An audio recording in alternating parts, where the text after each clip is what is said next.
You are now listening to the Red and Blue Rivalry Podcast, the podcast where we are talking all things San Francisco 49ers and Dallas Cowboys. My name is Eric Hernandez, and I'm calling all the faithful. And I am Philip Enriquez, repping it for America's team. And speaking of America's team, they started off a little bit slow, but apparently the biggest thing was the Black Cat, and it wasn't for you guys. It was for the New York Giants, as you guys went on to rout the New York Giants 37-18, sweeping them for 3 consecutive years. Dak owns the NFC East, by the way, just so that it doesn't look like that trend is changing anytime soon. It's not, maybe we're having trouble outside of the NFC East, but we're straight owning the East. But I want to focus in right now on what you started by saying slow start, because it's another slow start, and it's a trend that's really bothering me. It's a trend that's downright, as a Cowboys fan, if you're listening to this, you should be fucking pissed off, because this team is wasting away its first quarters with sloppy play. And that is what is separating us from being talked about amongst teams like the Green Bay Packers, San Francisco 49ers, and the New Orleans Saints. Because it's those slow starts, it's that sloppy play, it's that lack of execution, and then once we get to around halftime, we look like world beaters. And that's been consistent throughout this season. But that's not right. And I don't know who to point the finger at. I don't know whether that's coaching. I don't know whether that's just player execution. I don't know if they're not eating their Wheaties on game day. I don't know what it is, man. But it's bad. And you look at this game, it was no different. Tony Pollard took the opening kickoff, fielded the opening kickoff at the 10-yard line, caught it right when it was about to hit out of bounds. It steps out of bounds. Mental discipline. Yeah. That ball's on the 40. Just cost us 30 yards on the first play. Just a kickoff. Then the first play from scrimmage, Dak Prescott throws an interception. Yeah, that one was bad. How slow of a start can you get in two plays? Yeah, I think it did help you guys were playing the Giants. The minute that the Giants couldn't convert that into 7, I think kind of told you how that game was going to end. Yeah, I agree. They did start slow, and you want to be able to, because you can't do that against the Niners, the Packers, or the Saints and expect to win, because they score touchdowns. Right. They go in there, you're not going to be down 3, 9-0, 9-3. You're going to be down 14, 21, 3, and it is really hard to come back on those teams. They're great for a reason, and talent-wise, Dallas has the talent to match up with any of those teams, but like you said, they are inconsistent. That being said, it's still a division win. Dak Prescott ended up 22 at 35, 257 yards, 3 touchdowns in that interception. Zeke got in the show, 23 attempts, 139 carries. And, you guys just kind of felt like you turned around effortlessly. Yeah, it looked like they never touched him half the time. Yeah. The defense destroyed Danny Dimes. They quieted Saquon. And, at this point, you have to be feeling good about locking up that division. You have one more game with the Eagles coming up. But, man, right now, it's your guys' division to lose at this point. Yeah, definitely. I think we're in the driver's seat in the NFC East. We'll see what that last game, how it looks, because that's at the end of the year with Philadelphia. We just got to keep pace. I'd love to see a win upcoming against the Minnesota Vikings and an NFC team that is a contender. But before I move off on this game, we got to bring up the Black Cat, man. We cannot talk about this game and not bring up the Black Cat. And the Black Cat ran onto the field in the second quarter or so. Yeah. And, it really jinxed the New York Giants. It really did. Weren't you guys losing by 9? I think because that was right after that. I think it was 9-3. Yeah. 9-3. At the time. All I remember was, they just fell apart. And it looked interesting because at one point, they got you're like, yeah. Okay, so it was 9-3, and the Cowboys went on to after the Black Cat ran on the field. The Cowboys outscored the New York Giants 34-9. Yeah, sounds about right. People are talking about did Jerry Jones make another deal? Are we getting that desperate? But at the end of the day, when you look at this game, they were balanced on offense, aside from the first interception, and then that defense. They came to play, and they destroyed. Defense is coming on. Yeah, they destroyed. Daniel defense Jones is picking it up midway through the season, which is kind of this defense is finally starting to look like what I thought it could be going into the season, because I was very disappointed in what the defense looked like, starting the season. DeMarcus Lawrence finally looks fully recovered from the offseason shoulder surgery that he has. A lot of Cowboys fans were getting on him those first few games, but it's like the dude's coming off of shoulder surgery. The dude missed training camp. He's now in the swing of things. He finished the game with 4 tackles, 2 tackles for loss, 3 quarterback hits, and a sack. Another guy I got to brag about on the Cowboys defense, Sean Lee. Man, he turned back the clock. Oh, that one, I think they tried to set up a screen towards the end of the quarter, end of the half, and he sniffed that out and just blew that up. I was shocked. I mean, that's vintage Sean Lee. And you know what? He's playing for the injured Leighton Vander Esch, who didn't play. And you know what? It was good to see. It was nice to see that if one of our linebackers go down, man, Sean Lee is there to plug and play. And you don't have to depend on him to be your starting linebacker for 16 games because that's something just he can't do. But he's got plays like that. So that was good. He led the team in tackles with 12 tackles. I think him and Jalen Smith had 12 tackles. But overall, you're right.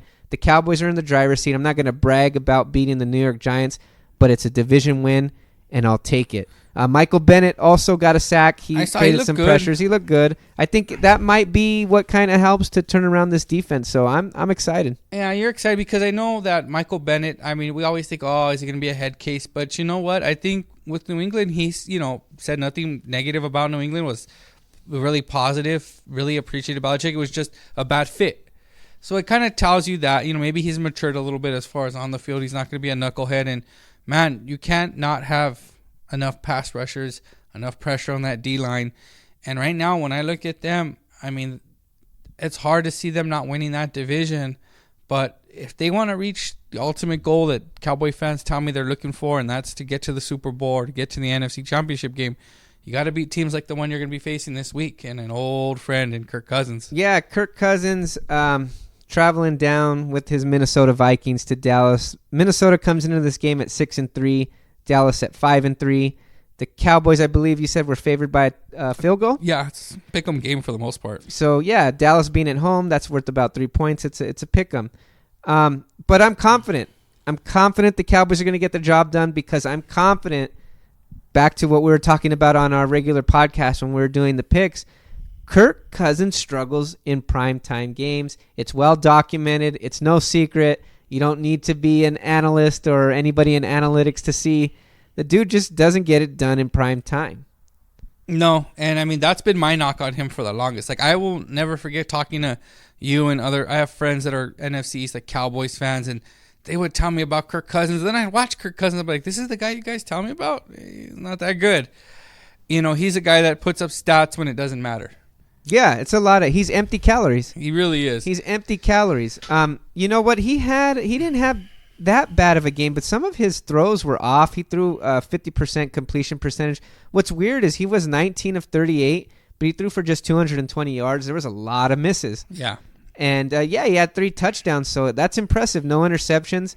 But like I said, let's focus on the big facts that we're staring at. I mentioned them. 16. He wishes 6-13 in primetime games. That's Kirk Cousins. Yeah. This is Sunday Night Football. Prime time. The world is watching. He's 6-28 against teams with the winning record. But see, you know who else knows that? The Dallas Cowboys know that. And Dallas Cowboy, every time, we got this. It's Kirk Cousins. We used to punk him. And you turn around and Dalvin Cook is running for a touchdown. And Stephon Diggs is running free in the secondary. Yeah. Because they forgot that they still have to play a football game. That is my one thing where I sit there and say, if Minnesota has the ability, if you guys fall behind, like you did against like the Packers or even the Jets, Minnesota has the ability to keep you at arm's distance and not let you close that gap. Yeah, Minnesota's still got a lot of talent on defense. Xavier Rhodes, Harrison Smith. They still got the UCLA tandem. Yeah, Barr and Danielle Hunter. Yeah. I mean, there's Kendrick. The reason why I think it's a pick'em game is because when you look on talent, they match you guys up toe for toe. I mean, they've got an exciting running back. They've got a receiver. They've got a tight end. Dalvin Cook leads the league in rushing. Yeah. I mean, you look at everything he can do. And so that's why, this is a big test for me, for you guys, is that can you guys not let complacency hit again and kind of start and finish? Now, you're going to have interceptions. You're going to have mistakes, but, that's football. Yeah. But can you guys start and finish a game without a lot of issues, a lot of drama, and just get through it? And if you guys do, I think you guys can win. But, man, this is a tough team in Minnesota. But, what are your keys? What do you think the offense and the defense need to do to come out of this game with a win? Well, I think number one is stopping the run, because I just mentioned Dalvin Cook leads the league in rushing. I think he has like right under 900 yards. I think he has right under 10 touchdowns. I know he's well above a 5 yards per carry average. So, I mean, he's tearing it up. And I think I read a stat that Minnesota runs more than they pass. So they're something at like 51% running. So they're a heavy run team. They're going to give you a heavy dose of the run, and it's up for that Cowboys D-line to stop the run. That's the key. You stop the run, make Kirk Cousins make tight throws in small windows in the red zone, and he's going to throw you a couple. He's going to take points away from his own team. He's done it before. I think that's the key for the Cowboys. I think the Cowboys, if I'm Garrett, I keep them focused. I put that, hey, this is the league's leading rusher. You want to make a statement? This is the week to do it, to show that the D-line, that you guys aren't somebody that's just going to get rolled over like in the Rams game last season. That's what I'd be hitting home. They also got weapons on the outside, but why I'm confident, it doesn't look like Adam Thielen's going to play. He's got a hamstring injury he suffered against Kansas City. So that leaves you with just Stephon Diggs. And Diggs, I looked up some of his stats because I knew he was having a big year. Man, he was coming up prior to the Kansas City game. He was coming off 3 monster games.